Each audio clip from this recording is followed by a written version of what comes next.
V2. Oh, okay. Yeah, it's streaming to YouTube. Cool. Let's go.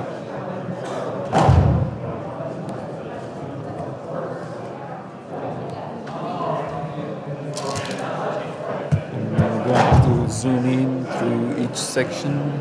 Yeah. Okay. There's a YouTube no, stream. Dr. Saidak Oh, you're asked his me. student? Yeah. Okay. Okay. So you guys wanna do? Yep. Good idea.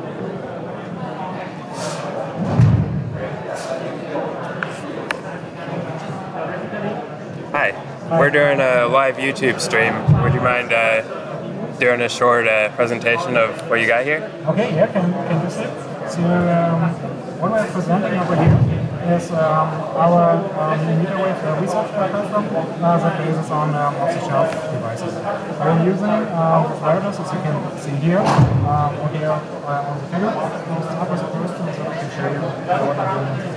So we have this wireless. This is one for computing. It supports 802.11e.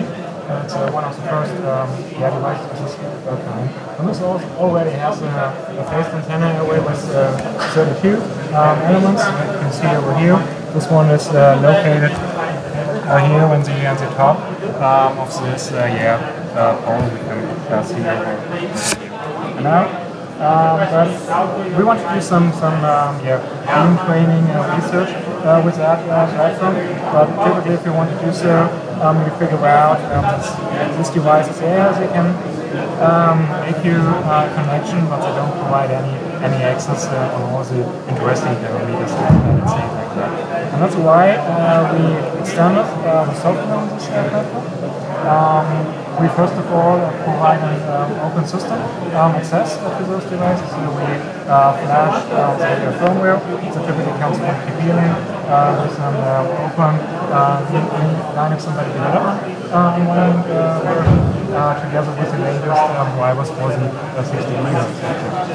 And not only that, we also provide firmware patches for the firmware that is running on the 60 GHz chip itself. So this chip is located between the device driver and the phased antenna array, as you can see it over here.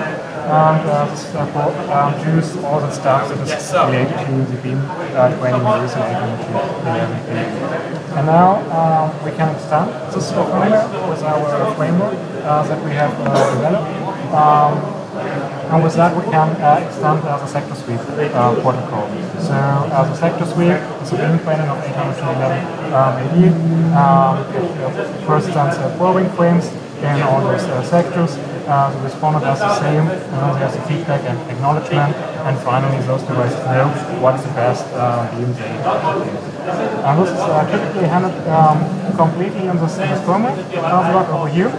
And we now extended this one to get the information of all those received sector sweep frames out to the user space. So we can access all this sector information from the software we want to write ourselves. Then we have a function to set arbitrary sectors. So no matter what the firmware is doing, we can select an arbitrary sector and make those devices use that sector, and we can enable or disable our own selection. And by doing that, we can develop and prototype own beam training mechanisms in the user space of such devices. With that platform, we first of all measured all the antenna patterns that are already there in those devices. So we put one device on a rotating head, placed another one at a fixed distance.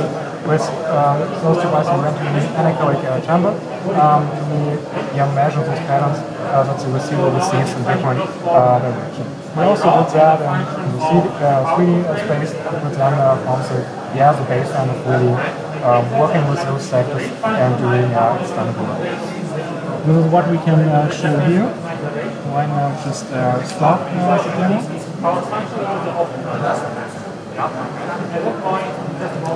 And now it's running again.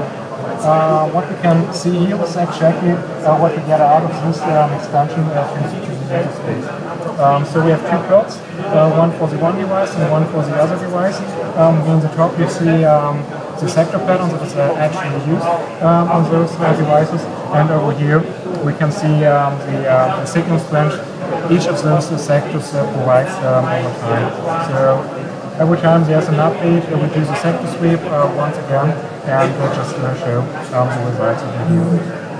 On top, here is the most top line over here that represents to the sectors that we are actually using, and then we can start rotating those devices, and then we see, then we change this one here, over here, that there is a change in the signal strength of all those devices provided. And we can also try place a hand in between. We can see that this one actually easily drops on the signal strength, as we can see it over here. And this is what we've done so far with that. I guess this is kind of a platform to be able to try and analyze a lot of aspects and that we are aiming for to do in future. Great, thank you.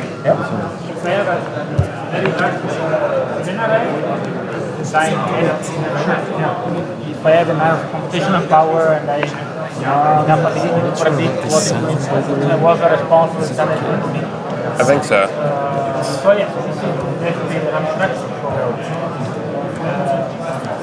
Yeah, but we notice that you have a big performance gap, and of course, if you start introducing back some less ideal constraints, you will reduce that, so it will be interesting to see actually with a more physical implementation of an antenna array, how much you can get, how much you can gain.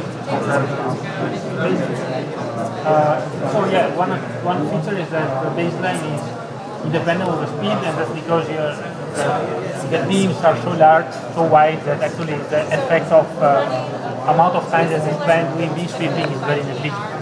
Right. Yes. Whereas in the case of when you optimize, you end up with very narrow beam, which means that at that point beam sweeping becomes much more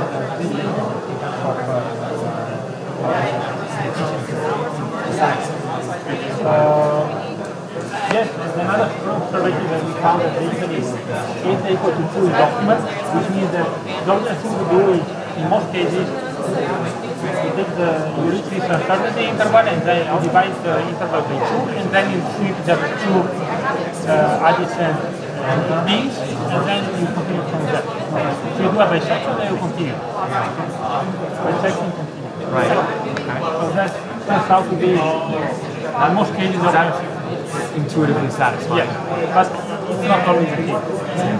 When you go up with the power consumption, with the power constraints, it turns out that in that case, it may be optimal to use data. So these are more or less the data that we get. So you know what we try to do is try to understand how to introduce more physical constraints in the problem. Also like trying to see, to implement these ideas and see if we can get any. Yeah. Yes. I mean, that sounds like, sounds like I would say you should think about how it applies to hybrid users. Yes. Hybrid arrays. Yeah. Thank you very much. Oh yeah, Appreciate it. It's going to be published in RCN. Oh, that's okay. Thank you. Yeah. Appreciate it. Hi, we're doing a YouTube live stream. Would you mind giving us a brief introduction to what you're doing here? Okay, so let me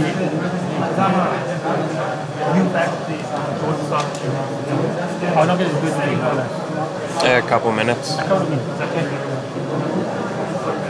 So welcome, my name is Nicola Micheluzzi, I'm an assistant professor at the university. So the work that I'm presenting today is about optimal beam sweeping and communication in mobile millimeter wave networks. And so we know that one of the main challenges in millimeter waves is understanding how to tune the system in terms of how frequently to do beam sweeping versus data communication, how narrow we want to use our beams in the communication phase. So clearly in mobile scenarios it's very challenging because when the user is moving we need to do beam alignment more frequently. So on the one hand we want to use very narrow beams to achieve high capacity, high beamforming gain, but this means that we need also to spend more time in doing alignment. On the other hand, wider beams means also more coverage, but on the other hand it means also less capacity. So what is the optimal trade-off between these two quantities? And so here I'm trying to develop an analytical framework that allows us to partially give this answer, at least for given the limits of this abstraction of the model. So I have a certain mobility model. I know that the user is moving at a certain speed, and what I know is that the user is moving at some random speed between a certain minimum and maximum range. Okay, so I have a certain range of speed that I know the user is moving within that range. And so given the certainty of the speed, it means that I have some uncertainty of the position of the user. Okay, so after an amount of time, the amount of uncertainty increases over time as a result of the random mobility model. Okay? So how do I resolve this uncertainty? I resolve it by using leaf shifting. So at some point, the amount of uncertainty that I have on the location of the user reaches a critical threshold, and at this point I decide to do leaf shifting in order to reduce the amount of uncertainty. So I do a full shift over the interval. The user responds with the ID of the strongest beam, and then I start communicating over this beam. In the communication phase, instead, I start communicating with a narrow beam, but then the uncertainty of the position of the user increases as a result of the mobility, so I need also, the base station needs also to increase to use a wider beam in order to provide coverage. Okay? So this, if you look at the entire cycle of this mediated communication, I reach a certain threshold, I resolve it using beam sweeping, and then I have data communication where I widen my beam in order to compensate for this uncertainty. And at this point, I can compute the average power, average rate under the parameters of the model. And the question that I ask is, how do we optimize these parameters in order to maximize the rate under power constraints? Okay? So we can look at structural properties. The first structural property is related to the fact that a water filling scheme is optimal, and this comes from the concavity of the log function. And then I can, based on this, I can simplify the optimization, because now I just need to optimize over power level.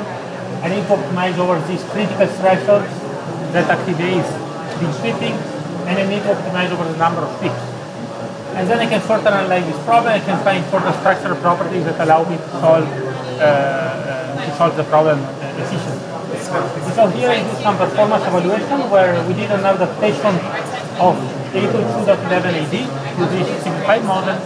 And the main feature of this model is that it uses fixed beam of 7 degrees.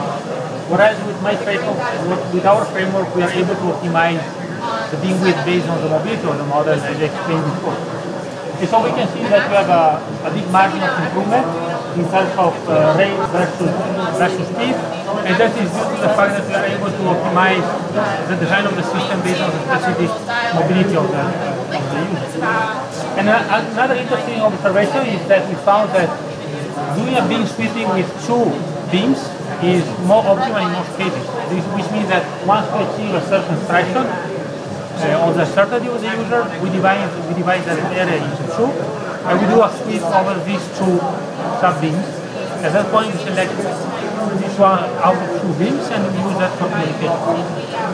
So these are some observations that we got, and now I'm hoping to extend this model by introducing non-ideal features of the channel, like blockage, or like hybrid beamforming constraints, and so on. Great. Thank you. Thank you.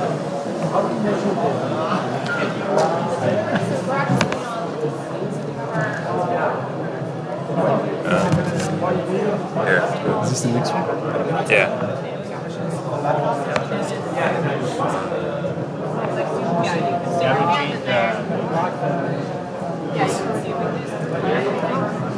Let's use 4. Let's use 4.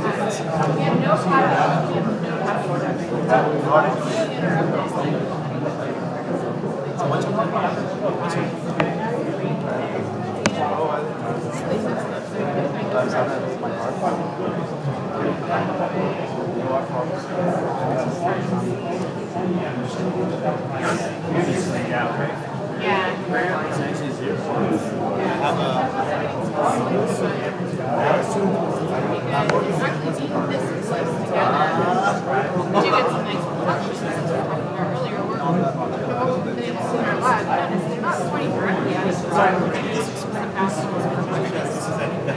my problem because I'm an Who are you working on?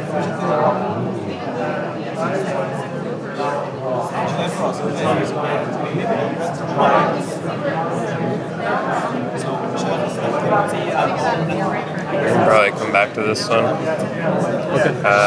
Just get a shot of this. I think it's related to that one. NI. Oh, okay.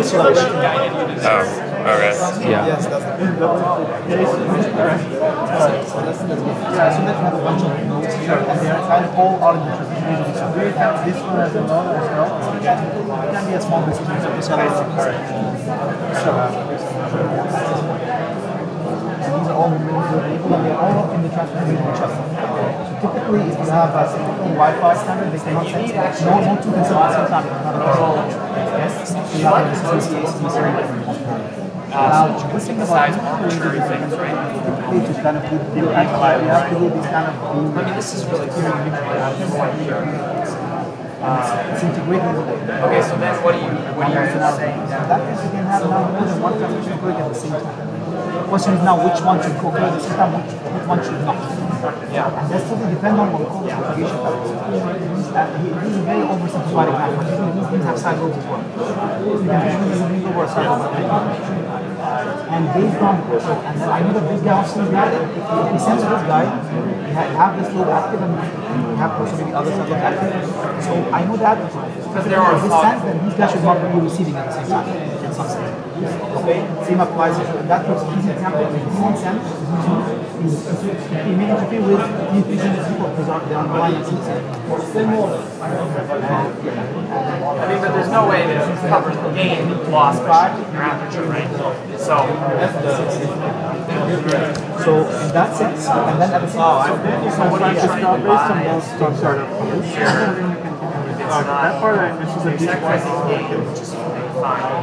and here What are you trying to recover? half coupled. These are the ultra coupled. For example, in that one, so that this guy wants to send to D2 and D2 wants to D4. So this is a cell phone, it has a half coupled transfer.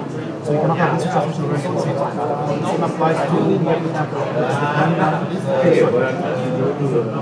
Green ones are distributed for. So the currents are orthogonal. Are the radiation fields orthogonal? Because so Here you have the fields. integration control the current. The green is the kind that one.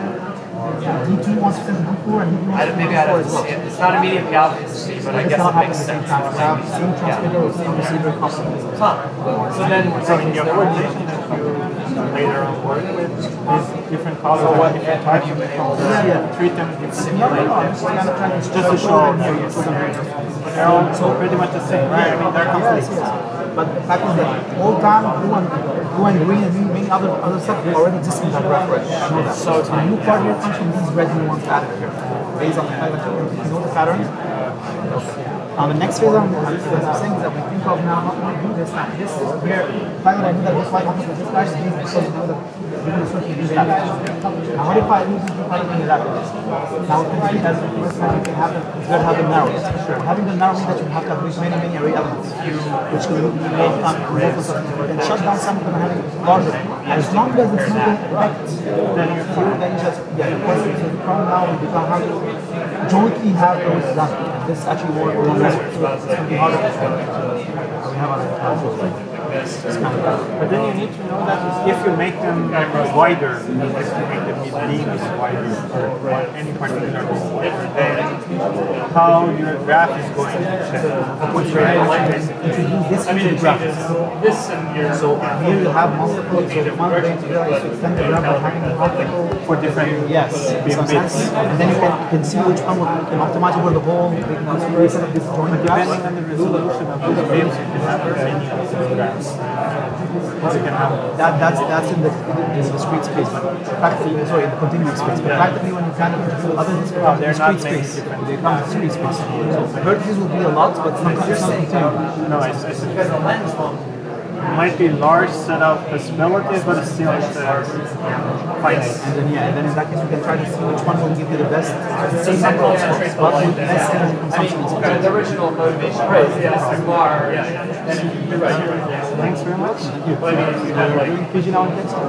No, I got my PhD. Oh, yeah, I'm research science. So where do you work in Princeton? Alex Princeton. Oh, I guess. Yes, So we should have first. Oh, yeah. So you're not working on any coding? You should be. I used to do a lot of network coding. Me too. These days I'm trying to do other stuff. You should. I should. Good job. Thank you. Very nice. Thanks. Hi, how's it going? We're doing a YouTube live stream. Would you mind giving us a short presentation on what you got here? So basically that here, so I'm going to start by this figure first. So all times, you know that if you have more than one device in the same transmission range of each other, then they cannot send at the same time because you'll have collisions. But the fact that millimeter wave is coming and it's actually promoting more directive antennas as an integral component, both used to be there, but the new equipment will have directed antennas for millimeter wave specifically. Then we can use that fact as a gain for us because this will narrowing the beams will mean that you have less collisions, and then you can have more than one device sending at the same time. Now the question is which one can be sending simultaneously in order to kind of avoid again still these collisions here. So based on the propagation patterns of these antennas, if you know the beam of the antenna, this is the width of it, and you know the topology of the network, you can know exactly if for example, as an example, D1 sends to D2 is going to be kind of interfering with D3 sends to D4 because they're on the same alignment here. So in that sense, you can create what we call a propagation conflict in the scheduling graph.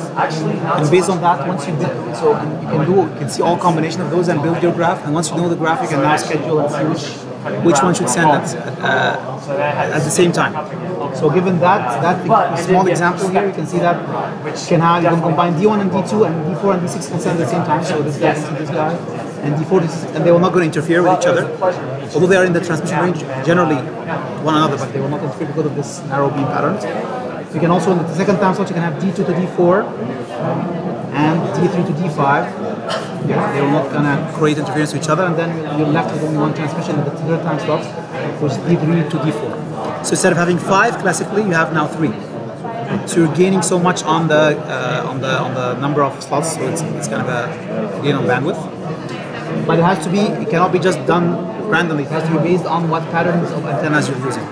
And so that's why we're using a simulator to build that, to know all the patterns of given the geometry of the users, and then build that graph, and then determine the schedule.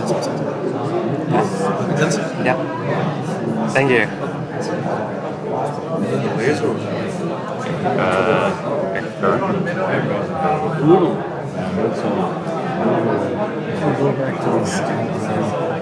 Yeah, I'm hoping that it'll get less crowded at the end. This poster session lasts for an hour, so.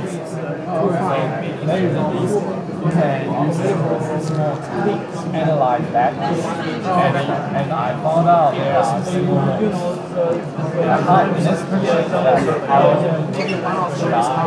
side maybe, and I found in the foundation there is and I tried to play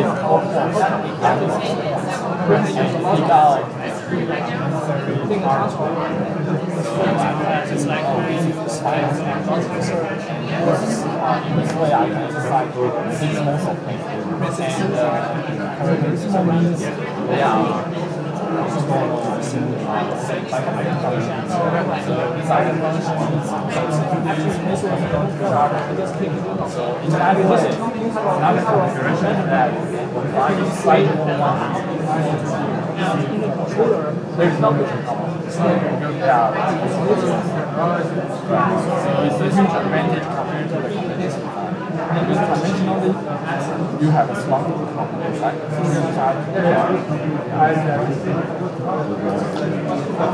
So for real implementation, you just want to put the signal here. And then you have this distribution over here.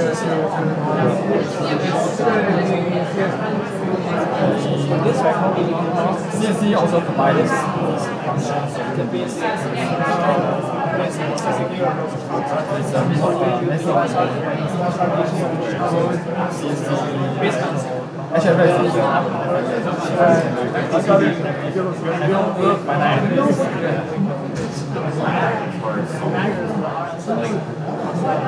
mean, it's just something that you done with every different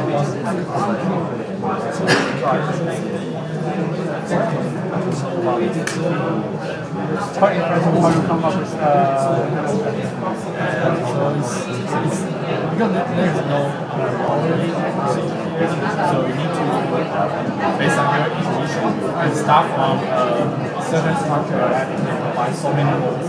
If you pick up a wrong structure, maybe that just one or two significant roles inside. You need to change. So I would say in this stage,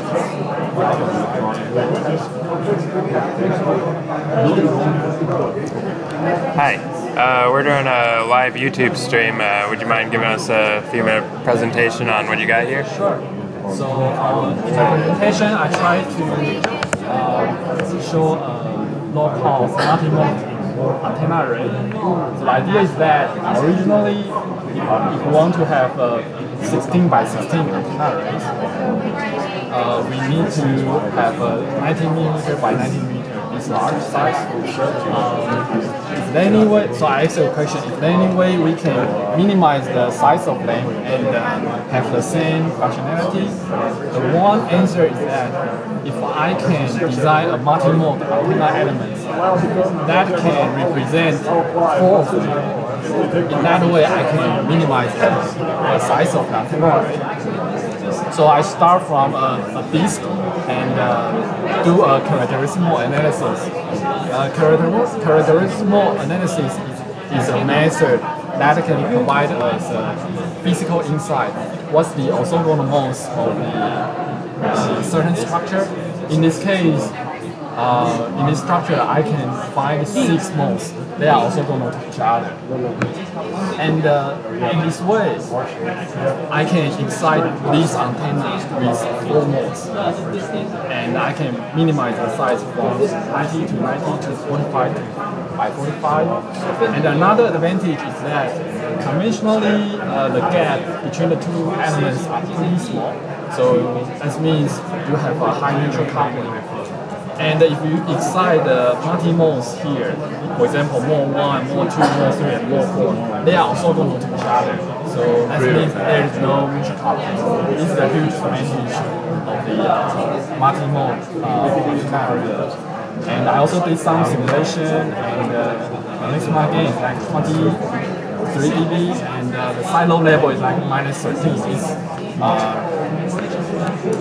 This is corresponding to the antenna theory because I have a uniform feeding. In the future, if you want to try to eliminate these silos, you can use a Chebyshev distribution or binomial relative distribution. Thank you.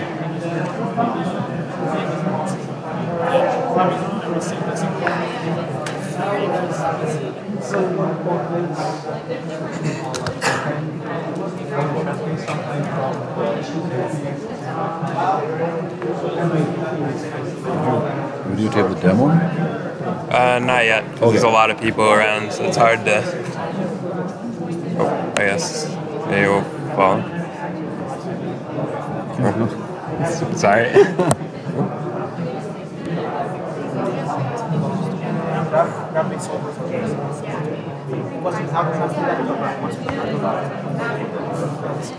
So this is easy. The next one is well, it's continuous. I was going to say, it's continuous in terms of you have stages. You have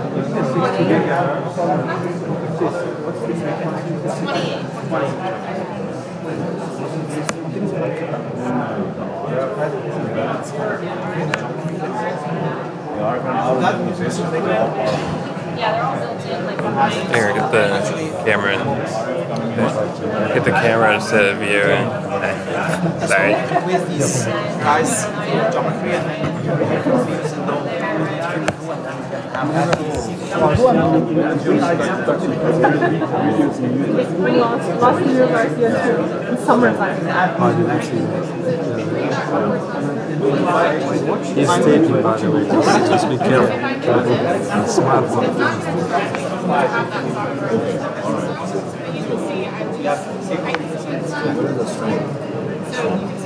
Oh yeah.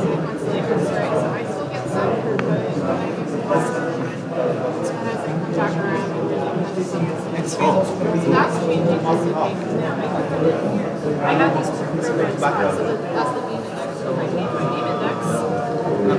So I completely lose myself just by going 1 degrees over. So now you did.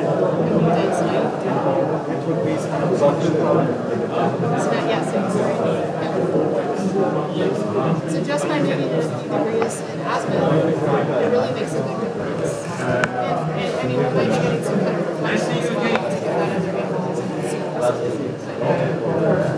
Yeah, so this one. You guys, I know you don't have it here, but you said that in your setup you have both symmetric transmitter receiver. Have you implemented any beam tracking, scanning, development? So do you have any idea about, let's say, in terms of discovering appropriate beam, what time scale, how much time are we talking about? I'm not sure. I'm not sure how long it is. It's going to be based on the package structure for NR. I'd have to ask the guy who did it though. I mean, the training pattern probably is very small, but the issue here is that, how you, yes, and the feedback. Yeah, I'm not sure. I have to ask.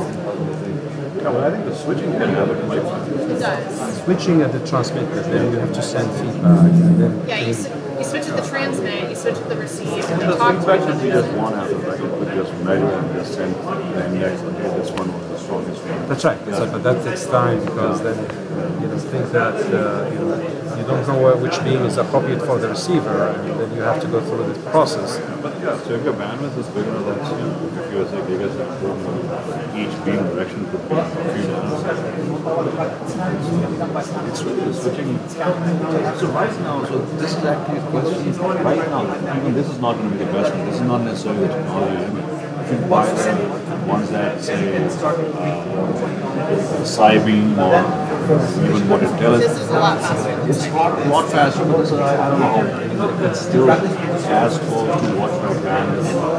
For example, how fast 14 microseconds. that's big compared to an Or sorry, 14 it's the time. I'm just going to say this, I think it is micro. So you see, if I have a gigahertz bandwidth, my sampling is, I can sample at 1 nanosecond. And in principle, I could have a 1 symbol pulse, which gives me these. So that is my benchmark of how fast the beam should shift. And if you start from that point, right, you can scan very, very fast. But the hardware right now is nowhere close.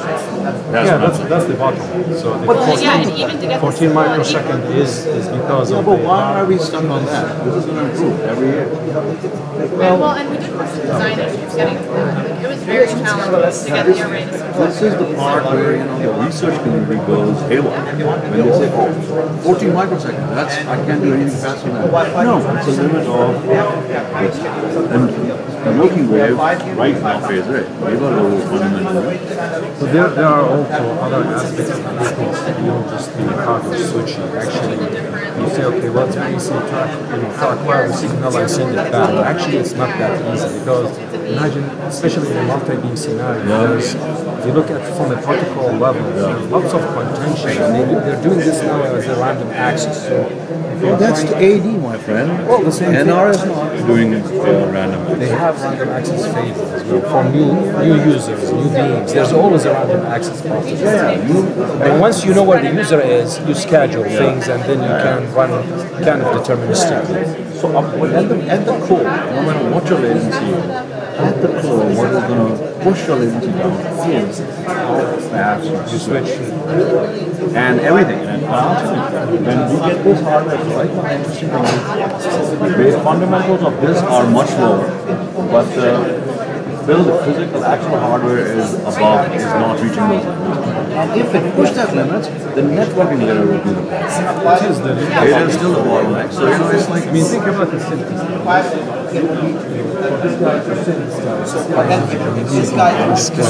Sarah to explain it once the discussion is done. this whole option. Oh yeah, but that's not right. Yeah. I think if you go down, so we will be looking at how far can we go. I think we got a lot of the discussion before this. Yeah, but we still don't know what this thing is doing.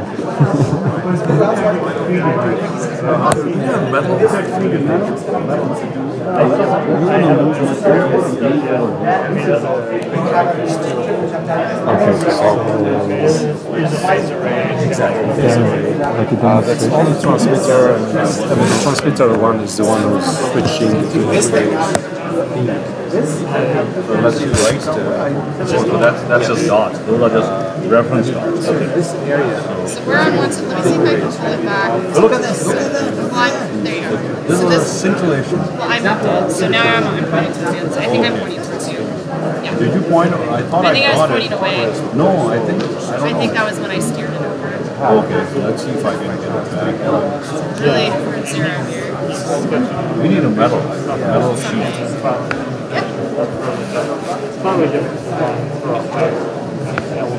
What was really interesting, I was talking to one of the guys at Nokia who's been working on communications and stuff. And he was just talking about how the signal moves through glass and kind of explained it like it's almost like light. When you're at certain angles, if you're looking at glass, you can see your own reflection, whereas if you're at certain angles, you can see through. He said the 28 gig really is exactly the same way. Where it is at a certain angle, it bounces back. So that's why they have that little box where it sits. I think what happened is this new glass will have some metal in it. Yeah, well, And that's it's like what, the UV and that's what acts like a mesh, like almost like a microwave oven. Yeah, it's the UV protection that they're putting on top of Windows. So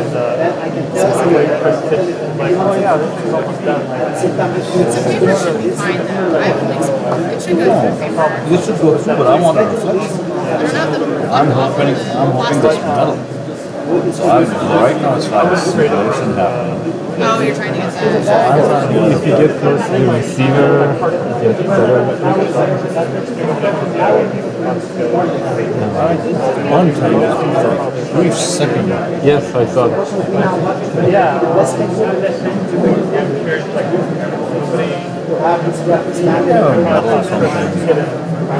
Does the phone work? Phone. Take this out of its case. The back is not actually. Use my smartphone. Wireless research.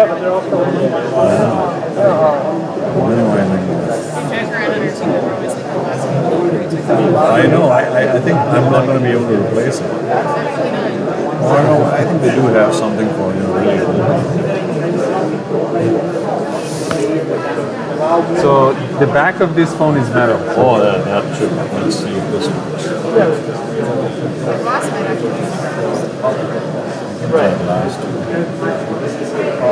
The front is glass. So. Oh, something.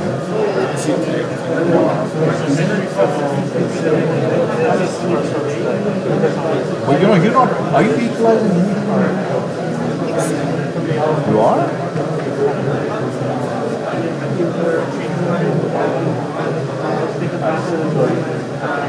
So it is doing temporal equalization?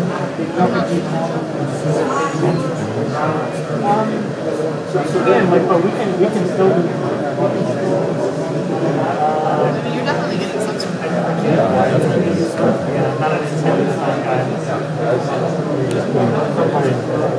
Yeah, I want the beam is pointing off. Oh, this phone is ringing.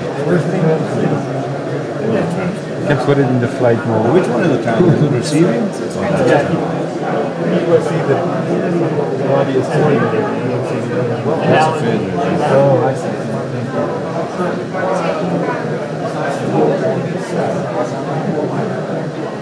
Right. So How will we send it back to the other side? You send it back to the other side? So I have to pass through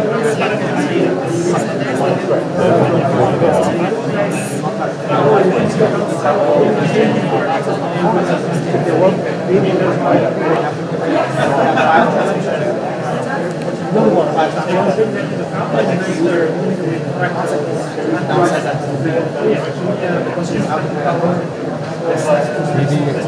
orienting the phone itself. What was that? I can't believe it. That was a big kill. Yeah. It's when you lose the sync. Oh, I see. Okay. So you might not be able to decode anything, but you can actually watch the constellation. So our sync is this prefix here. So you're completely killing our sync. So you're not going to do something.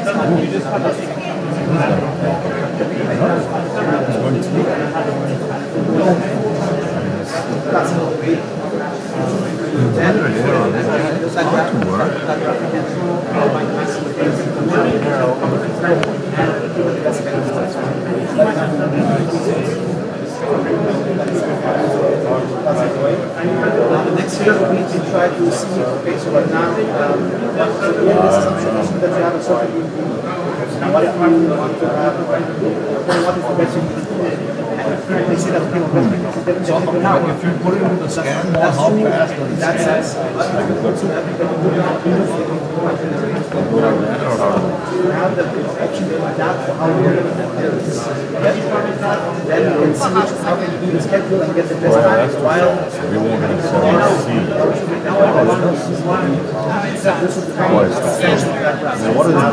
So right now, actually, so when it goes in the middle, it actually sets it to like a wide angle. So we're changing the pattern on it to get greater than.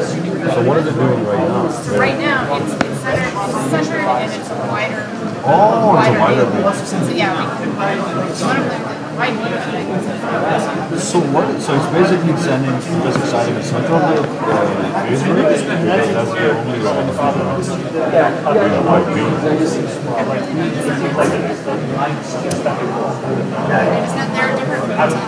Yeah, let's go to the other side of the room and get those posters. I'm waiting for my phone. and you want to see that spot. So I mean, there's a feedback. That's spot.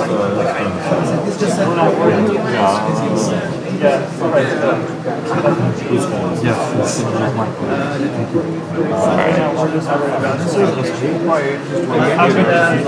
Okay. Want to go across the room? I think we missed one there and one there. Yeah, okay. Steer in the wrong directions because even if it's not the line of sight.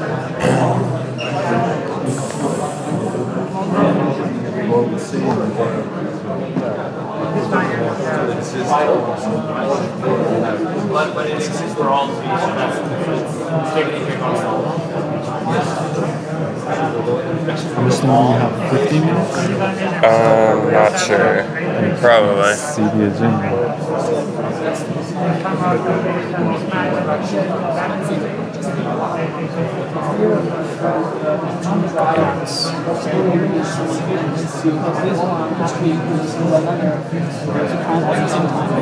So actually the purpose of this group is we want to have a balance between largest and efficiency. So which means actually here if we see this, the size efficiency, it's not like if we use 3 or 4, at least that's but at the same time, another tool maybe will be used to serve another 2 times. So for one time, how many APs should be used to serve this time? So if you want to have Is it similar to like Wi-Fi rate control? So you would have to like decide, do I use multiple spatial streams to have multiple data streams or to improve robustness?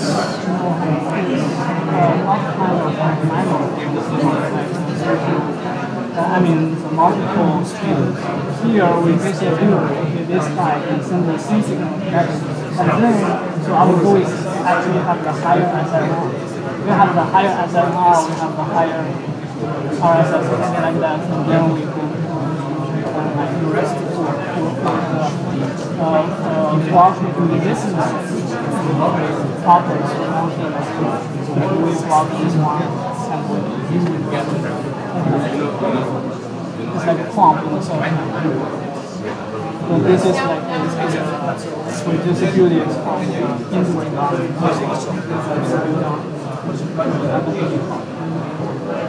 And then it's what kind of algorithmic approach to use to determine the optimization? So here we figure out the metrics. So one is something like this, like how if we have two paths from different angles, how can we define how the algorithm is? So we figure out the metric and then to define the algorithm. And then based on this, we also use recurrence management, which means actually multiple EP, multiple scenarios. If we use these two links together, they may actually interfere with each other. So based on this, we build a matrix to build, okay, if we use this link, and how many other links will be interfere with this link. And based on this, we calculate the reliability score, which means how many other links could be alive at the same time. I mean, the same time slot in the with this link. And to actually optimize these two kind of goals, we just use products of this. And then we do actually find the maximum independence set in this conflict graph based on this, with the constraint of maximum this goal. So actually the basic maximum independence set is a bit hard problem, and we add some constraints here, so we just use a big hammer to do so. But we figure out some rules to speed up the cycle, which means we do some early abandonment. We don't need to search all the patterns. Hi, we're doing a live stream on YouTube. Would you mind giving us a short presentation on what you're doing here? Yeah, here actually the problem here we want to solve the block property in the 60 GHz network. And then there are some solutions we can switch to another path, or we can use auto abandoned systems, or leaving some sensors giving some motion prediction. But actually we want to see it from another angle, like whether we can just simply give multiple paths, which means give me multiple multiple paths to the receiver. In this case, something like this, we call it one translation. So in this case, if one client talks this path, we can use another one. So the whole algorithm here is to decide, okay, if we assume in a multiple API, multiple client environment, we have and we want to maximize the whole network throughput. Okay, thanks.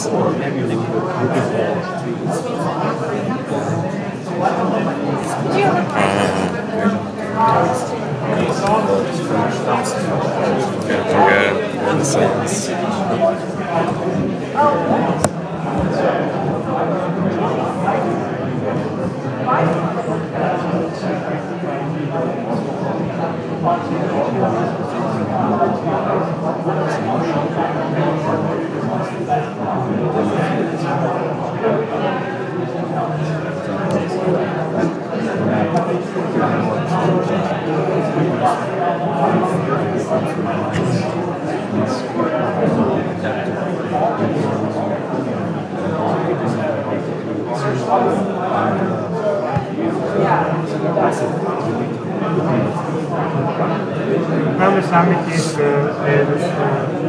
GSM conference millimeter wave propagation. We have some more results on ray tracing comparing with previous years. We here hoping to submit to ICC workshop yesterday, but we missed it. We have submit under this month.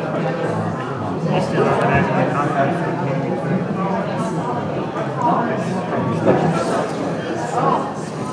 If you're interested, you can, right? I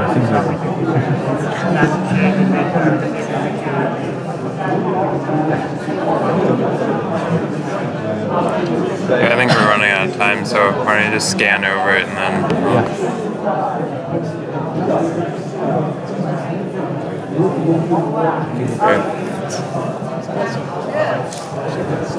Oh, good.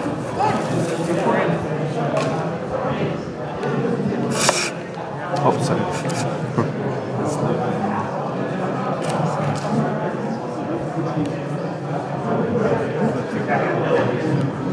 Grab the title,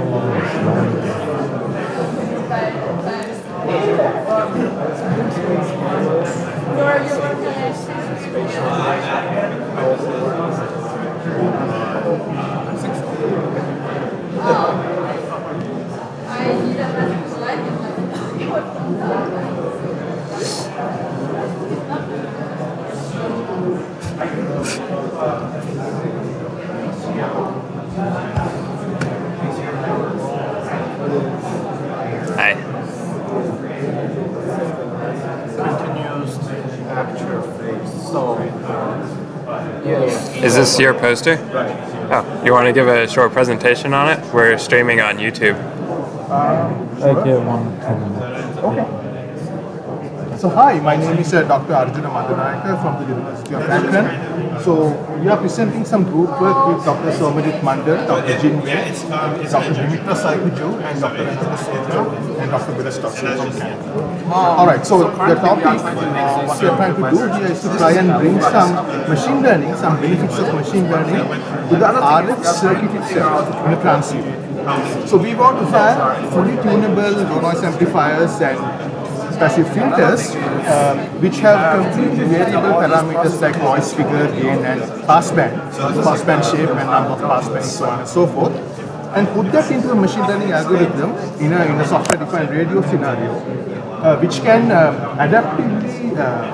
adaptively tune itself so that the performance of the radio is optimum for a particular situation. So we call it a contextual adaptation based on attention and salience.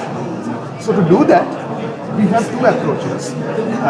We have a top-down approach where we have a RF mixed signal circuit called RF cochlea that looks at a very wideband signal up to 6 gigahertz and produces a 50-bit digital word or digital information that you can use for training machine learning algorithms. So it's a mapping of RF scene into a 50 bits of digital information. That happens over here in a custom chip that we've built. At the same time, we have other approaches in software based on deep learning that implements algorithms like modulation recognition.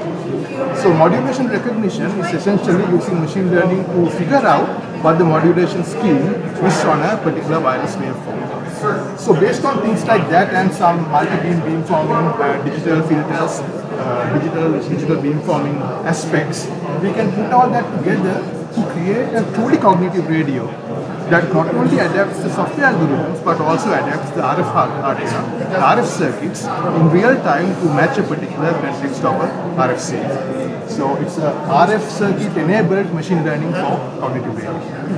Great, thank you. Was that too long? No, it's perfect. Alright, Kevin. Hello.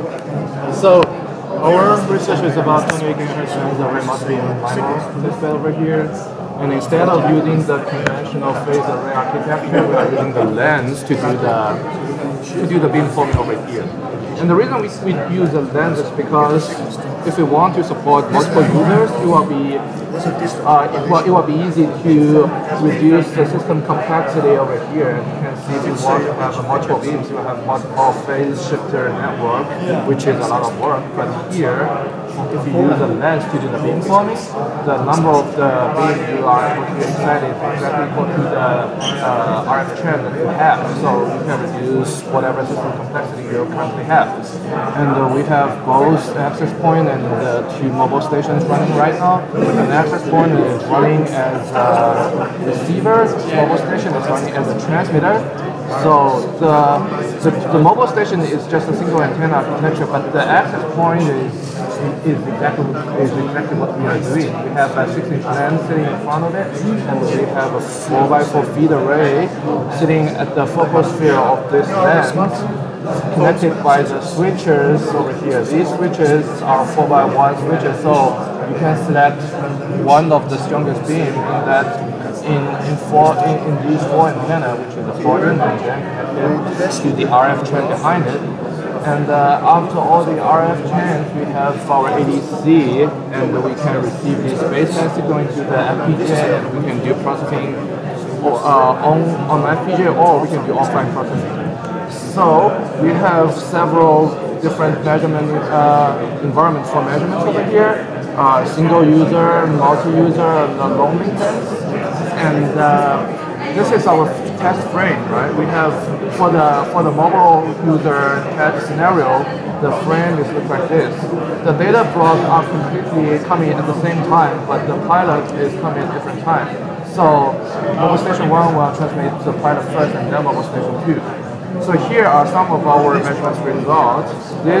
The first one is showing that we can puring our data based on the frame sync correlation values. And the reason we do that is we want to eliminate the effect of the faulty components and other hardware failure, so we can have the valid data for the swallowing processing and data and the channel sensing sound.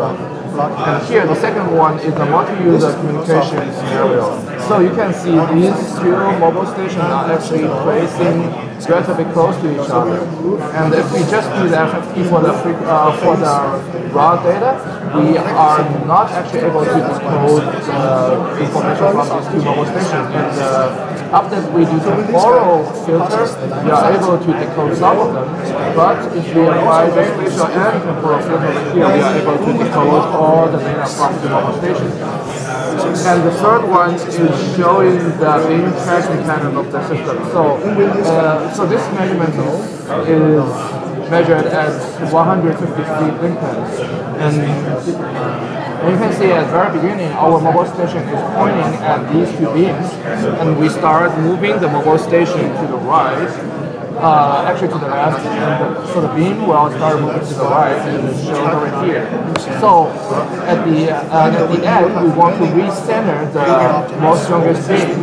We can just move our feed array to the right, so the beam will be recentered to the left here. And you can see the calculations are pretty good, even at 150 Lincolns.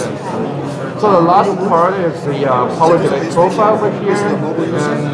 And you can see we have the power delay profile for all 16 beams over here, and if we have aggregate power delay profile over all beams, we can see, except the line of sight, we have an extra peak over here, and this peak is actually represent the bouncing of the signal. So you can see we are having this measurement in a narrow hallway, and the signal is coming from this transmitter, goes to the end of the hallway, and coming back, bounce it again, and come to the receiver. So it's basically a two-bounce reflection of the signal. That's it. Great, thanks. We assume that with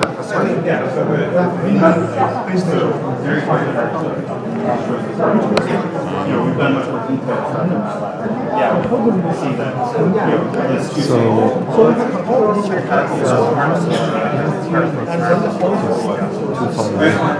So these things are the hardware is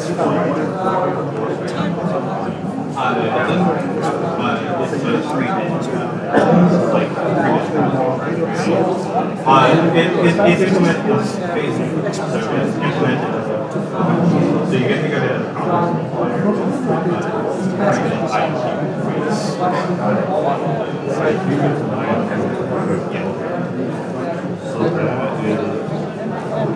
Yeah.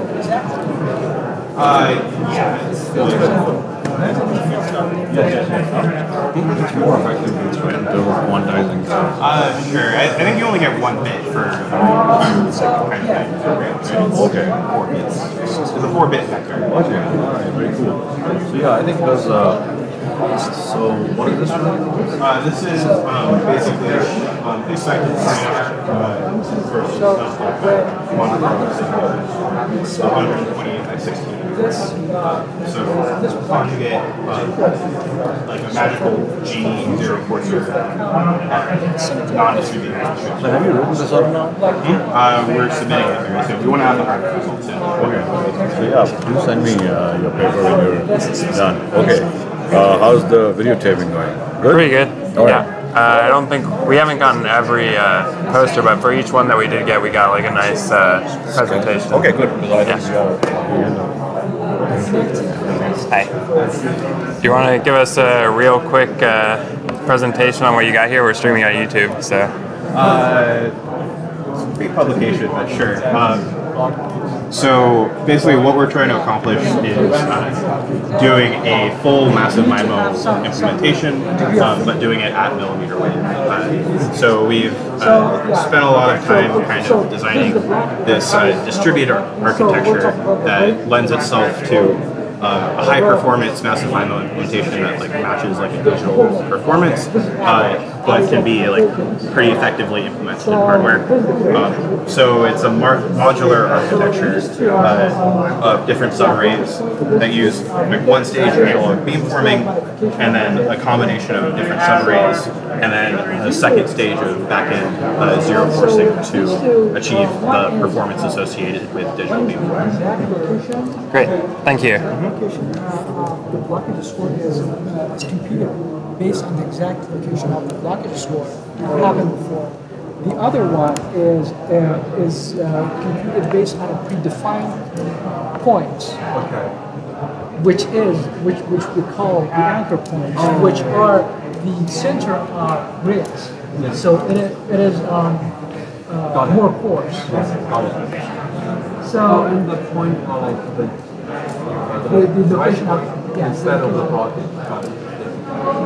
Yeah, we consider the blockage point as the location of the because we don't know where. Yes, where. that makes sense.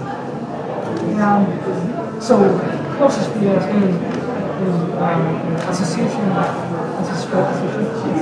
to closest space station. Okay. That's a simple one. This one is considered load balance. So it means that it connects to base the unit to a base station that balances the load of the whole network. Yes. So this is the this is for the maximum. All right. I think we're done. The battery is also kind of low. Okay. The battery. Okay. Well.